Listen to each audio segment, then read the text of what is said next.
Hi everyone, I'm Corey CJ, and welcome to the second video of this week when it comes to me talking about each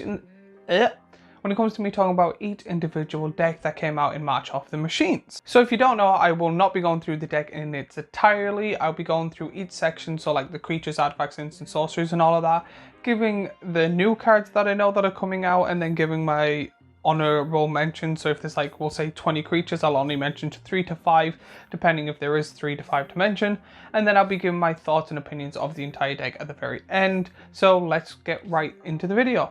So the commander of this deck is Sidar Jabari of Zalfir. For 1 white, blue and a black, you get a legendary creature, human knight that is a mythic. It has eminence. Whenever you attack with 1 or more knights, if Sidar Jabari of Zalfir is in the command zone or on the battlefield, draw a card, then discard a card. It has flying and first strike. Whenever Sidar Jahari deals combat damage to a player, return target knight creature card from your graveyard to the battlefield, and it is a 4/3. So when it comes to this deck, there is 32 creatures in total, with 6 of them being brand new cards, and they brought back horsemanship, which hasn't been seen in a very long time. So if you don't know what horsemanship is, it's kind of like fear or kind of unblockable, but only for people with horsemanship. It was a really good thing. It was broken for a while, I think, and I could be wrong here. One of the cards with horsemanship are banned, especially in Commander, but I could be wrong. But they brought back a card, and here are the 6 new cards on screen now.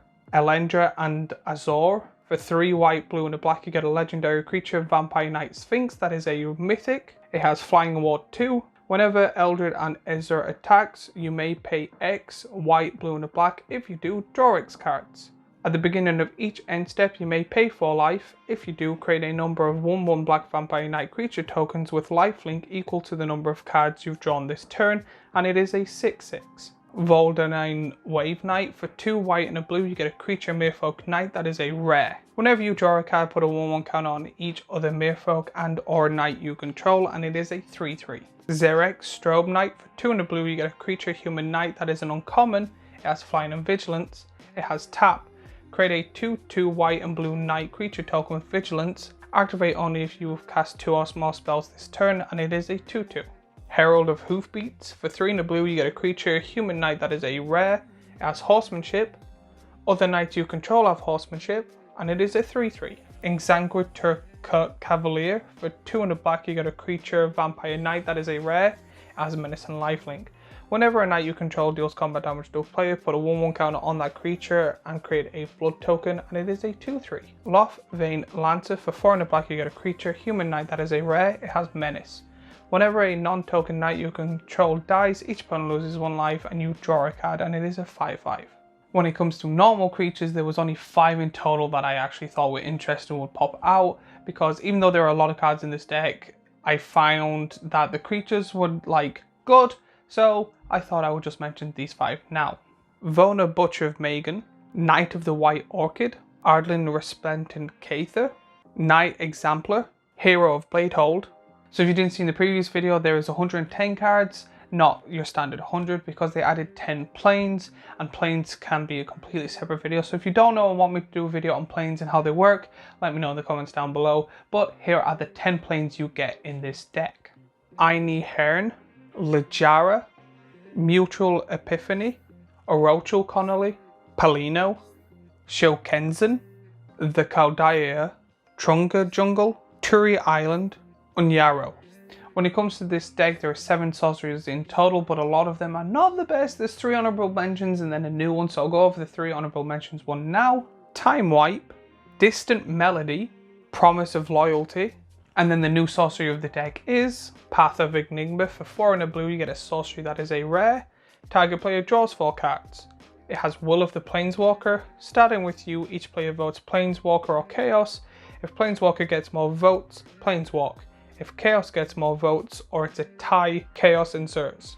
When it comes to instances, there was 6 in total. However, a lot of them is just to exile stuff, but there was 2 that I actually found interesting, so I'll be mentioning the 2, but the rest are just to get rid of other people's stuff. So here are the 2 honorable mentions.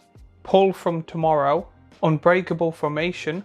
Now when it comes to artifacts, there is a whopping 13 of them, but again, majority being kind of mana rocks and stuff like that. But there was 4 I did want to mention, and they are Herald's Horde, Maul of the Sky Cleavers, Saigel's Son of Veldran, Vanquisher's Banner, and then the new artifact being Conjurer's Mantle. For 1 in a while you get an artifact enchantment that is a rare. Equipped creature gets +1/+1 and has vigilance. Whenever a equipped creature attacks, look at the top 6 cards of your library. You may reveal a card that shares a creature type with a creature from among them and put it into your hand, then put the rest of the bottom of your library in a random order, and it is 1 to equip. And then when it comes to the enchantments in this deck, there was only 2, so I'm going to kind of just mention one and then read out the other one because it is a new card. So here they are on screen now. Knight's Charge, Chivalric Alliance. For 1 in a while you get an enchantment that is a rare. Whenever you attack with 2 or more creatures, draw a card. Tap 2, discard a card, create a 2/2 white and blue knight creature token with vigilance. And then as on the previous deck, there are 39 lands and it's just your generic land list. I was surprised that there was a trio in here. However, when I looked through the rest of the decks after recording all of these and seeing all the decks and stuff, I find out that 1 or 2 have a triumph in them. So again, there's not really much to talk about when it comes to the lands, but it's your generic, okay, good land base that you get in these type of decks. And then finally, my thoughts and opinions on this deck. The biggest and best thing about this deck is the commander itself. It has Eminence, which hasn't been around in a very long time, and a lot of people are very 50-50 when it comes to Eminence. A lot of people hate it, think it's overpowered because it has made some of the most powerful commanders known to the game. However, there's people that absolutely love it, and I'm one of those people that love it. I think they should be making more Eminence cards. They should just be careful on what they do, and I know that's very difficult, and Wizards do what Wizards do best and do whatever the hell they want. But the rest of the deck just seemed meh. It was based around your commander, which was good, and the commander was good, but again, I'm finding when it comes to these decks as a whole, there's only one deck that's actually got me excited, and I'll be mentioning that when it comes to that video. But overall, I'm finding these decks to be kind of too locked into place. You could do minor changes, stuff like that, but the fact that Eminence is back, when I read it, I was still like, there's too many cards that do this, but you can make the exact same deck, probably even better, with a different commander and just put in whatever his Eminence does. But I do find it overall to be a good deck if that is the way you want to play your deck. But as always, let me know what you think down in the comments down below. Let me know what you think of these type of videos in the comments down below. Any suggestions and like stuff like that, please let me know. Let's start a conversation. Let me know if you like this deck in the comments down below, and I will see you all in the next video. Also remember to like and subscribe and follow me on all my social media. And I'll be making one of these videos every day for next week. So yesterday's video is right here. If it's in a playlist, it is here. If it's not, it is my Magic the Gathering stuff that I hope you will enjoy. And remember to hit the subscribe button, which is right here.